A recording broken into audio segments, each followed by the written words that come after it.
Chef Buck here, and today I'm going to make some biscotti.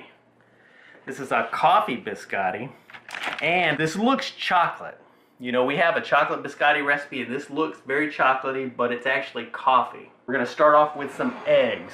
I've got 3 eggs, so we'll give these a super duper whisk. I'm going to throw in a couple of teaspoons of vanilla. Maybe a little bit more, but that's alright. You can never have too much vanilla. And if you had some almond extract, you could throw that in there. But I got quite a little bit of liquor, so I'm going to throw some liquor in here. I got some rum. It's almost gone because I keep it on the low shelf where camera girl can reach it, which is never a good idea. Hey! So we'll do 2 tablespoons, and then I'm going to throw in some frangelica. You know, this is a nice flavor. And like I said, if you don't want to use this liquor, you know, just up your vanilla extract. Throw you some extra almond extract in there. But I tell you what, having a little bit of liquor in your biscotti is muy fantastico. So I'll throw in a heaping tablespoon of frangelica. And this is kind of like a hazelnut liqueur. Now I'm going to throw in some instant coffee. Put in 4 heaping teaspoons of instant coffee. That is a lot of flavor. Now we'll get this all mixed up.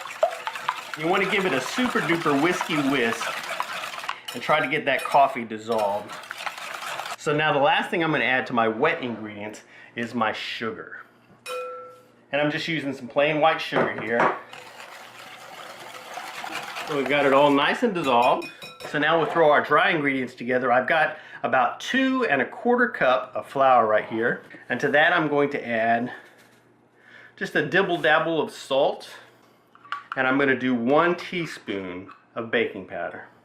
So now I'll take my dry ingredients and I'll just throw them in here with my wet ingredients all at once. You know, I don't have any kind of procedure.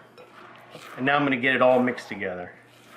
Are you going to be gentle with this batter? No, I'm just mixing away until it is all mixed together super duper well.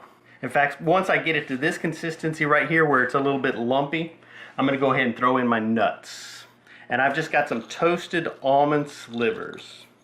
And even though we are baking this dish twice, these almonds have already been toasted.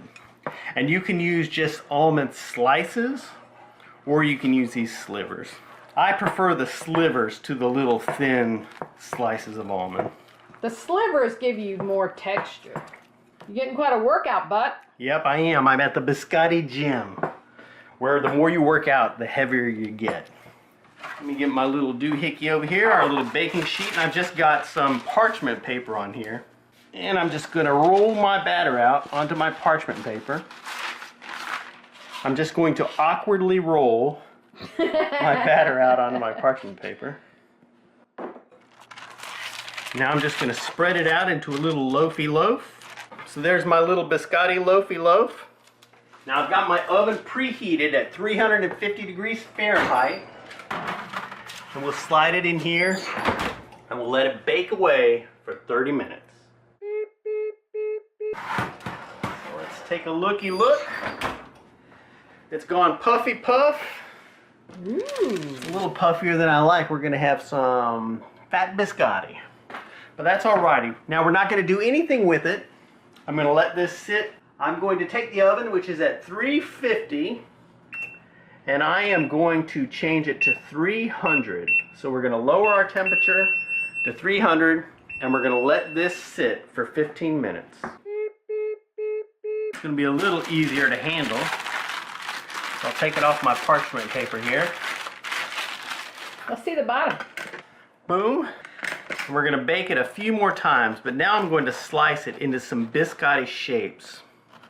And you want to do it about 1/4 inch thick, maybe a 1/2 inch thick at the most, depending on how much biscotti you want to handle. Now we'll lay it back out on our parchment paper. It really has a terrific coffee smell. Now I'm going to slide it in the oven, and remember I got my oven at 300 degrees now. I'm going to let it bake away for 15 minutes. Let me get them out of the oven here. And we're going to give them a flippy flip onto the other side. And if you like them a little softer, you could cheat. Just let them be finished now. They're still pretty dry. Yeah. Camera Girl is all for not baking them anymore. She doesn't want biscotti. She just wants a cookie. No, I want biscotti, but not ones that'll break my teeth. Biscotti isn't done until it's hard as a rock. So now I flipped it over. I'm going to slide it back in the oven. And I'm going to let it bake away for another 10 more minutes. So we'll put them on a rack. Let them do their final cooling. They're hotty hot, so you might want to be careful handling them. I can handle it because I'm such an insensitive person. Now they'll cool down, they'll get even a little harder, and they'll go fantastico when dunked in a cup of coffee. Coffee, biscotti, and backgammon. It's a good way to start the day. But if you want to give this biscotti recipe a try, you know, head on over to myfoodchannel.com. You can print all our recipes over there. Thanks for watching and subscribing, and we'll see you in the future. Bye-bye. I will conquer!